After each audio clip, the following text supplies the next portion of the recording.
Hey guys, how's it going? So, on to another character. I guess I want to preface this by I have a lot of characters now that I've like started and then kind of left. Uh, Partly like if you saw the build with the Wild Strike Jug or some of the other ones, it hits a point where you can do like higher tier maps on the budget that I've kind of like set out for, which is usually around 100C and then maybe plus some amount of X for a 6 link armor if it feels needed. Which for the Jug, even with the 6 link and everything invested, it was struggling with like single target. So I can invest into all the stuff, but then each piece of gear just becomes like multiple exalts. So it just doesn't feel worth it to be able to do tier 16 maps instead of tier 14s when I already have a character that can run tier 16s fine. It's not like I need him to be farming that, it's just more of a try it out and see. So if you guys want to specifically see something like that, like one of the other characters that I've done like a first video on but haven't followed up with, just let me know, because mostly they hit like kind of a wall on the budget version, and then I just don't have much of a reason to push past that wall. So, yeah. So that out of the way, this guy is Bladefall Bladeblast Assassin, and the idea being this is just straight fizz damage crit. I'm using void batteries and stacking power charges, which really the deciding factor for me was I didn't know that this Militant Faith Jewel for Dominus gives this 3% more spell damage per power charge. So it looked fairly easy to get 9 or 10 power charges, which right now I'm at 9.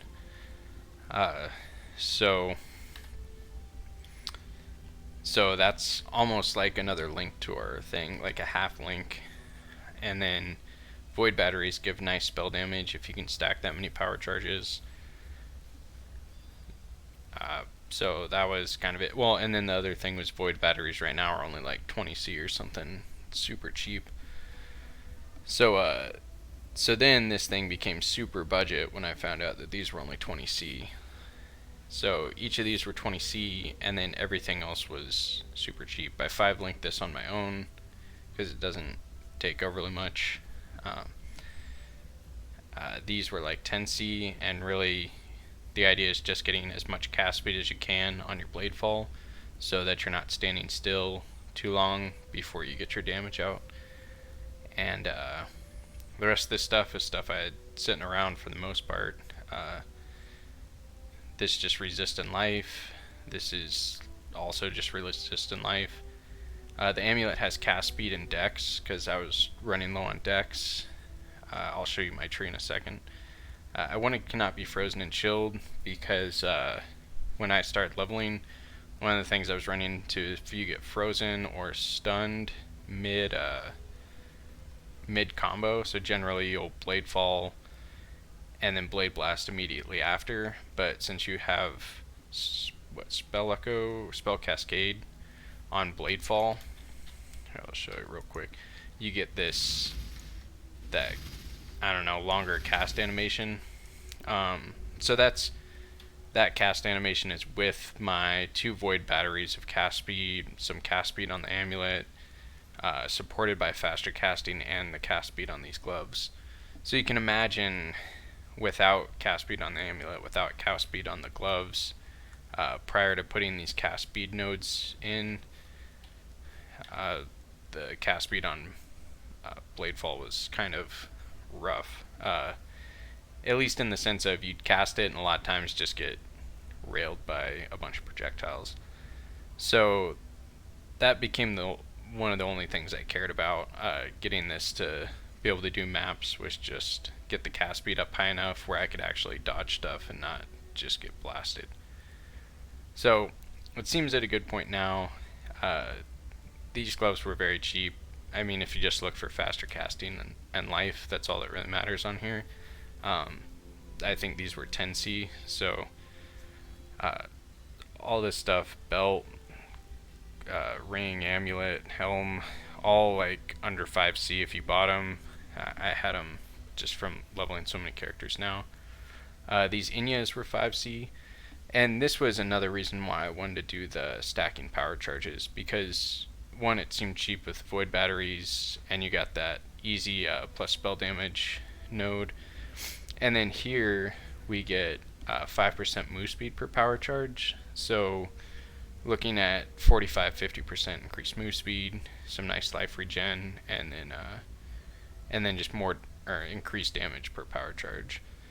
So just another nice bonus, like another nice payoff, and it still gives life to us. So I don't know, seemed to all fit together really well. Alright, so for the gem links, I'll just quickly run through them, but we've got Dash with Second Wind, and then Arcane Surge on that, just because it's a nice bonus. Orb of Storms has our Curse on Hit vulnerability, or Hex Touch now. We've got our Enlighten set up with our 3 auras, War Banner, Flesh and Stone Pride. And then we've got our defensive caster damage taking Steel Skin, and then Vol Grace and increased duration on all of it. Our main setups are Bladefall, which has Conk Effect to keep the area low, Spell Cascade and Unleash, let you drop more blades, and then Bladeblast has Intensify and Increased Effect, area of effect, to try to get our Bladeblast things overlapping as much as we can to increase our damage. And then we've got Power Charge on crit to make sure we're max power charges pretty much always. And then Controlled Destruction. And right now, I don't know if our crit chance is high enough for this to be as good as Brutality, but it's something you can play around with. I think these 6 is solid for the end game. If you're not doing the power charge thing, maybe switching out power charge on crit for like energy leech seems like it'd be nice. But yeah, that's the gem links. So the immediate upgrades that would be on the docket is 1, get a 6 link here. I don't know if Carcass Jack is the way to go. Brutality is honestly probably better than Controlled Destruction, but these are the colors that I landed on and just left it. So 6 link, the essence craft for this makes it so socketed skills have 16% more attack and cast speed, which I think is better than the supported by level whatever faster casting. So that's pretty much an upgrade, it's just a little harder to find. I've also seen some builds put blind in here. Socketed gems are supported by blind, and that seems like a great defensive layer, since a lot of times you'll be casting your Bladefall and then usually you'll die just before the explosions start going off, like while the Bladefall is casting. So if that Bladefall can blind things as it lands, then you're less likely to just get killed during that time. On the helmet, you can craft with Crusaders +1 power charges, which for this setup with the Void batteries seems the best. But I guess I didn't think it would be that hard to craft. But they're ridiculously expensive. Like the cheapest ones are like multiple exalts, which I was very surprised at. Or I guess I should say the cheapest ones with life on them. So even searching like +1 power charges, +50 life, which seems like not too crazy, was like 4 exalts, which I don't know, I don't want to spend. So maybe I'll try crafting it my own, but that's I think a good upgrade there. If you can get +1 power charge, max power charges, and then like life resist, like that's a great helm for this build. And then the amulet, I think the Elder mod of just physical damage leached as life. Like, we want some life sustain. Right now I don't really have any, so I'm just on the two pots, the two flasks. So if we had percent fizz, and not physical damage from attacks, but just percent physical damage leached as life, that would do it. Also, Watcher's Eye while we're affected with Vitality. I don't even think we are affected by Vitality.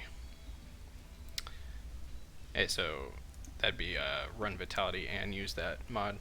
But there's a similar mod where it's like 1% damage dealt leaches life. So something like that where we just want that life leech. So the ideal amulet seems like it'd be something like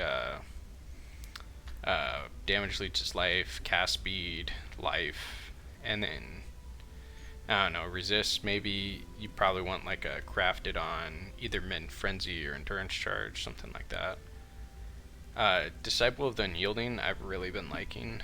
It's very relatively cheap to craft onto or anoint onto amulets, and for any build that doesn't get endurance charges easy, it gives a minimum endurance charge and gives you a way to generate them.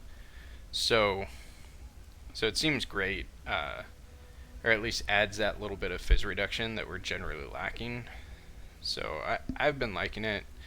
We could always add more damage or just a bit more health, but the option to have 3 endurance charges while we're running around seems stronger than just an extra like 200 health from something like Constitution.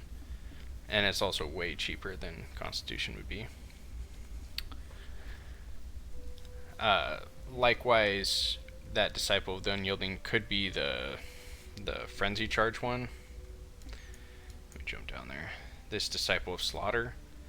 And then instead of the defense, we're just offense. We're taking the min Frenzy Charges for just more damage, and then we get more Frenzy Charges, so we're getting more damage. Though, so I guess that kind of clashes. We wouldn't be gaining those. It clashes with Inner Conviction. But because we don't gain Frenzy Charges. But the minimum would still count as 1, and then you can craft minimum Frenzy Charges on other stuff. So that's pretty much it. Like, you can always upgrade rings more to carry more of the resist. Belts have all sorts of like nice mods like increased life recovery or flask effect and different things that are useful. But that's generally it. Just little upgrades here and there outside of those couple major things.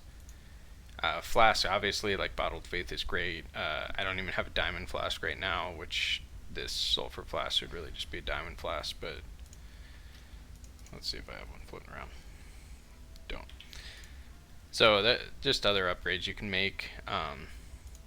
Ideally, I could drop one of these if I get the mod for leech, but this is like the like under 100 C budget here. Really like closer to 70 if we're like 20, 20, 10, and then I guess you could call this 10 for the 5 linking it yourself, and then all this other stuff is very small.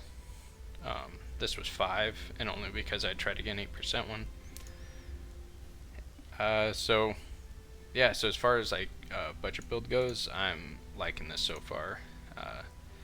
It's just the investment needs to push towards more mitigation and a little more survivability ideally. And I'll probably talk about that at the end of the video, some different options that I might test out, just based on different things I've seen people doing online. But I'll talk about the tree first. So the tree is a little more damage oriented. The big thing for me is we're not going acrobatics, which I always like acrobatics on assassin. It with elusive is really nice. And then it's usually good too because it's right near Heartseeker, and there's like other nice things you get with herbalism and whatever else being over there. But instead we came over for discipline training, quick recovery, general life stuff. We took Anointed Flesh. It fills out our resist, and then I like the max all resist this gives. We want to be over here to get the power charge, if we weren't doing the void battery build, I would say this is probably less efficient than just jumping down here for acrobatics, heart seeker, and herbalism nodes. But we're on power charges, so most of that's pretty self-explanatory. Crit for spells. We didn't take this crit for spells. It's like a little less strong, at least than these 3 points. I took nimbleness because just I really wanted the cast speed, and then it also gives crit chance and crit multi. These would be even better if we had a better Militant Faith Jewel. So if you haven't seen Militant Faith, the big thing we need is Dominus for it to turn into Inner Conviction. But the other thing it does is per 10 devotion you get 2 like bonuses. So these 2 are worth almost nothing to us. I guess reduced elemental duration comes in handy, but not overly much. Reduced mana cost is like kind of nice, but not great. You can get stuff like 2% all resist, 4% increased area of damage. I think there's another good one too. But doing something like that, you just get randomly like 3-4 stacks of it, and then like a few more from taking these. So it's just nice little damage bonus for however much more it costs. But again, so something to note, this jewel was like 30C, so add that to the budget we were talking about, and we're just under 100. But so this is something else that can be like min-maxed or upgraded more, and I think if it was, there'd be more reason to like change up our tree a little bit, because then these points start to become a little better for us, and since we're taking cast speed here anyway, these become less important. Just adds more options for us. Besides that, I think it's mostly straightforward. We want to take the power charge thing because it just gives a lot of bonuses on power charge, especially this crit multiplier per power charge. Mind Drinker really helps with mana problems. I'm tempted to take Soul Thief just as some way to like regen something, but you'll see like when we're mapping it's pretty rough. I use my flask non-stop. But yeah, really it's just we're taking like AoE damage, cast speed, make sure you get the power charges, and then life and crit.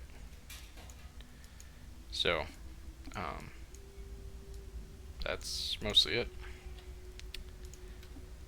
And I told myself I would have a map ready. So since survivability is the problem, it always makes these awkward, because I think the damage is good enough to just run into tier 16s. Especially if I had the 6 linked, I think I could do tier 16s.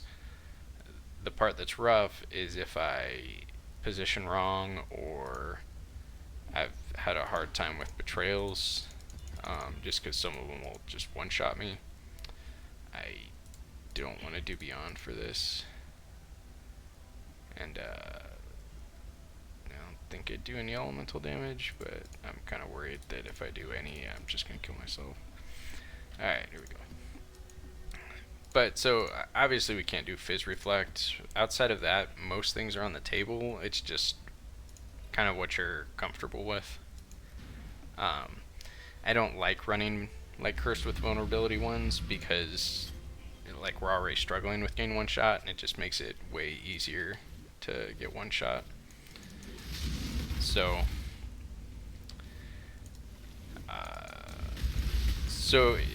watching this, you might see like me running up to a pack and then having to do the double cast thing is really the sketchiest part of all of this. I'm gonna not pick up items.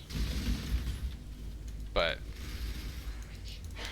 so if you played a little slower, which I think generally if I'm doing a little higher maps I do, but right now just because I'm making the video, I'll try to show how fast it can run through.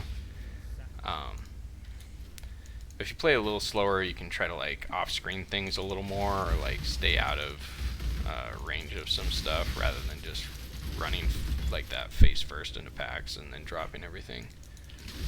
But the damage is good enough where stuff dies, and you can kind of see where if Bladefall had supported by blind, it since it hits so many times, you're like almost guaranteed to blind. Sorry for that little lag spike there.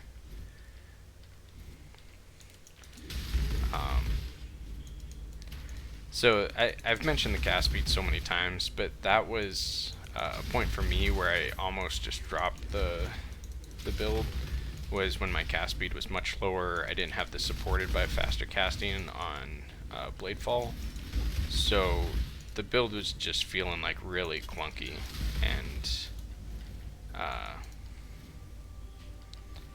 I mean, it's really night and day. And I would say if it does feel too clunky, like just try to invest, like rather than investing in like the good damage items to make the clear feel nicer, instead invest into a cast speed just to make the Bladefall and the Bladeblast feel smoother. And even where I'm at, if you could get that more cast speed mod, I think it'll still add like another, I don't even know what to call it, like some additional smoothness to that 1-2 cast going on. So if you're used to like super smooth mapping builds, that might be like the big upgrade for you.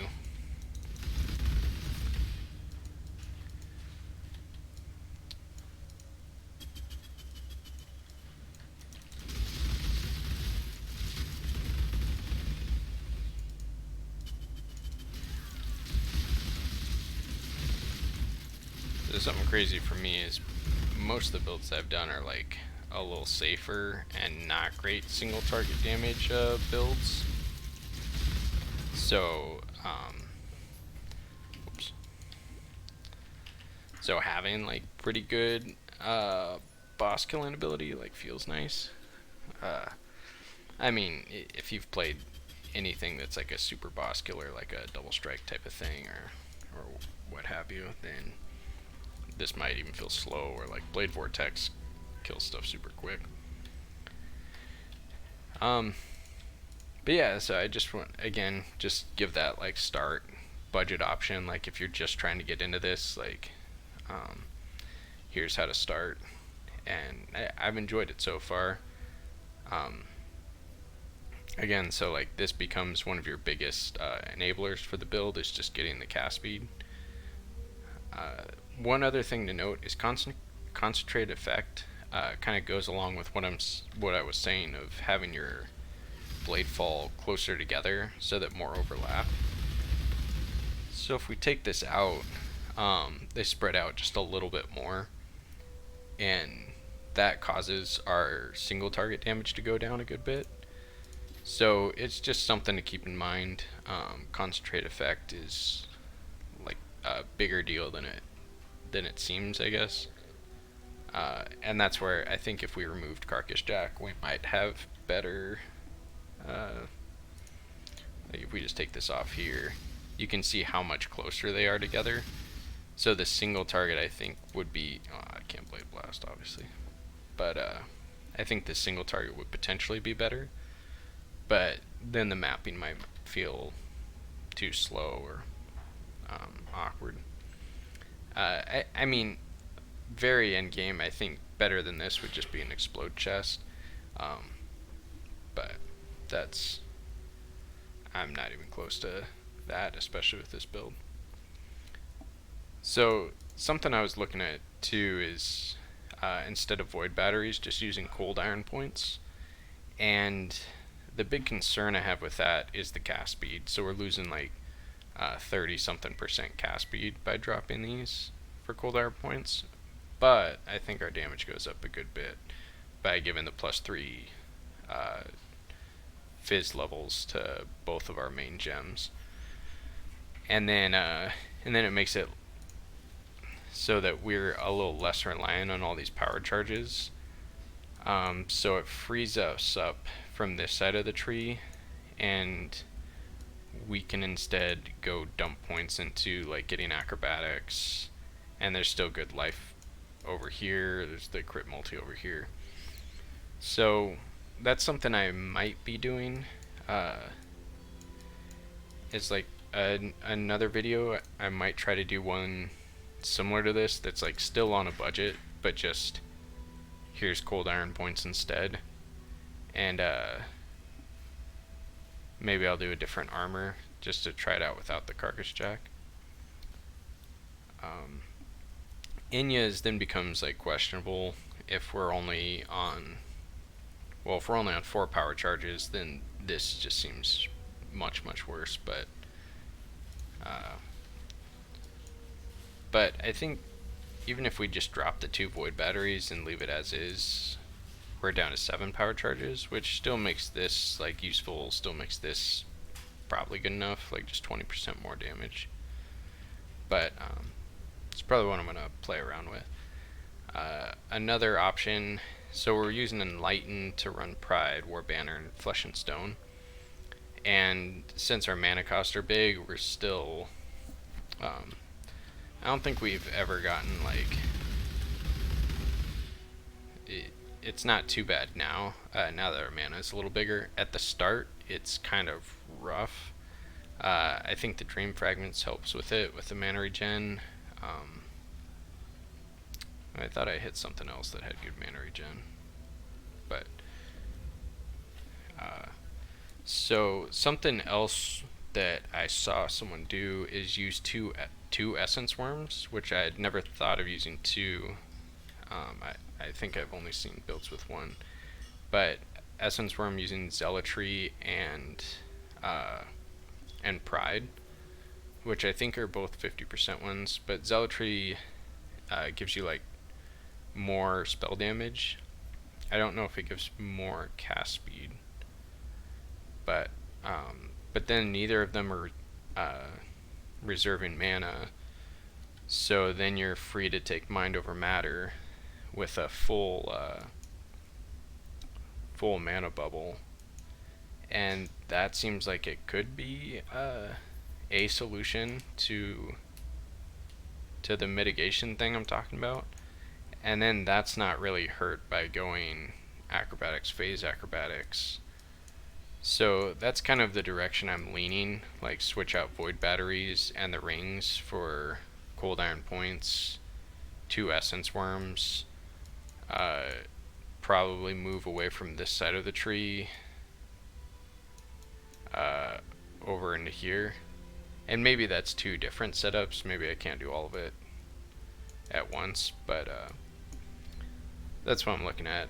And I'm kind of curious like how any of you guys have, if you guys have played around with it, or if this just looks cool and you want to like try it on this type of budget. Again, it's like under 100C, so, and this league, like void batteries have been super cheap, so if you haven't tried it, I'd say this is a nice time to go for it. Yeah, so that's gonna be it from me. Thanks for watching, guys, and I'll catch you later.